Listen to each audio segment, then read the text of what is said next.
Mer skräck, så. Mer svensk skräck. Mer svensk skräck. När ska vi ge upp?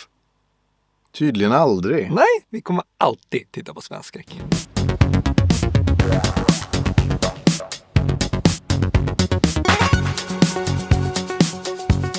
Virgo är skriven och regisserad av Jakob Ekvall. Punkbandet Raspberries är på turné när de stöter på Ava som är minst sagt lite speciell. Jag har aldrig claimat någonsin att jag är en specialist på punk. Nej. Men däremot så har vi en lite av en specialist här. Ja. Jakob Ekvall har tydligen spelat en hel del punk själv, vilket jag tycker är någonting som krävs om man ska göra en film om ett punkband.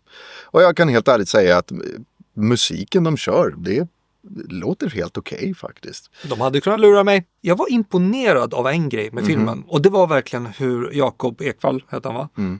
Yes. Hur du, Jakob, hade kunnat fånga relationerna mellan de här karaktärerna som är i filmen. Jag tycker att deras repliker och sättet de pratade med varandra på, det var rätt naturligt. Ja. Det var inte så här att jag bara, min allergi mot... Man pratar inte så där i vanliga livet, den kommer inte fram. Och det... Nej. tycker jag ska ha en eloge i dagens skräck-Sverige. Också en eloge. De ska få en eloge. Punkbandet ska ha en eloge. Klart de ska ha en eloge. En eloge är att de inte gör en film om content creators igen. Guds skull. Så det här är lite kul att det är någonting annat. Det är en väldigt speciell tjej som tittar på den här spelningen. Och hon har ju någonting... hon har en agenda. Fuffens. Ja. Men det är tokerier och det är, hon är inte klok. Nej, verkligen inte. Jag måste erkänna att det tog väldigt lång tid tills de kom till den punkten av att liksom skräck skulle ske. Ja. Det tog lång tid. Men så här, på vägen dit, för min del, så var jag jätteunderhållen. Alltså så här, jag tyckte att Jakob Ekvall, så här, han gjorde ett väldigt intressant drama fram till skräcken hände. Ja, men varför fortsätter du inte med det bara? Varför var du tvungen att slänga in skräck? För det var det jag kände så här inte riktigt blev bra. Nej. Innan det var det jättebra.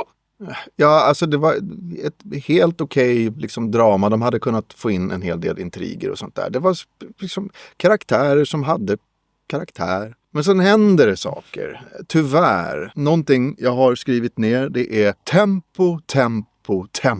Det går väldigt långsamt. Och det tar tid mellan repliker. Mycket av det som hade byggts upp med karaktärerna innan fallerar i den delen där allting startar och blir skräckfyllt. Jag förstår idén. Det starka skulle komma på skräcksidan. Men det blir inte så i det här fallet. Den starka kommer liksom innan. Vilket jag tycker är bra på något sätt. För jag tycker så här, Jakob fan satsa på att göra någonting sånt i framtiden och skippa skräcken. För att i det här fallet så kan man ju faktiskt skratta en hel del åt skräcken. Det finns en karaktär i den här filmen som är kompis till Ava som heter Sol. Det är typ Avas kille. Sol har inte en enda replik i hela filmen utan han ser bara skum ut. Sol blev en sån här favorit. Ja, verkligen. En riktig stjärna. Nej, men alltså det blir lite så här kultfilmsvibbar. Ja. För att det är så dåligt. Ja. Tyvärr, alltså jag är lite ledsen över att det blir så dåligt när jag tänker på att de har lyckats på vissa punkter. Och då säger jag verkligen på vissa punkter. Men det är mot slutet, eller sista 40 minuterna någonting som det är så långsamt och det är ingenting som händer. Han har gjort väldigt mycket själv här. Ekvall. Han har gjort originalmusiken, han har klippt den själv och regisserat. Och jag menar, alltså, så snubben har ju liksom en vision. Och han har någonting, jag tänker säga det, jag tycker att han har någonting. Så pass mycket att jag faktiskt skulle vara intresserad av att se vad han gör i framtiden. Ja. Men om han gör skräck igen, då behöver det vara mycket bättre än det här. Ja. Jag tycker skådespelare, liksom, de insatserna som ändå var relativt bra från början, de blir också mycket sämre. Ja, och det är för att det inte finns något tempo. Det brister i regin för att det inte finns någonting att göra. Du måste hitta på egna grejer. Om det inte finns någonting skrivet i text så måste det improviseras. Det måste vara rappt, det måste hända saker. Jag vill ändå bara säga liksom, innan vi avslutar recensionen att i jämförelse med den skräpet, skiten vi har sett tidigare när det är svensk skräck, så tycker jag ändå att det här var lite uppfriskande. Jag skulle kunna rekommendera den här för att den är så jävla dålig. Men om man skrattar.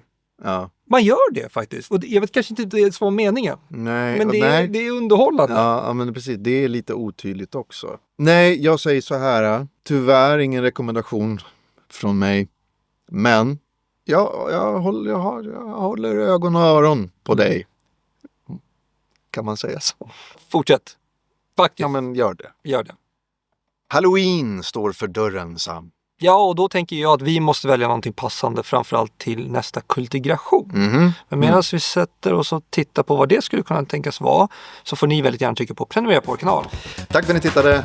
Vi ser fram emot att snacka mer film med er framöver.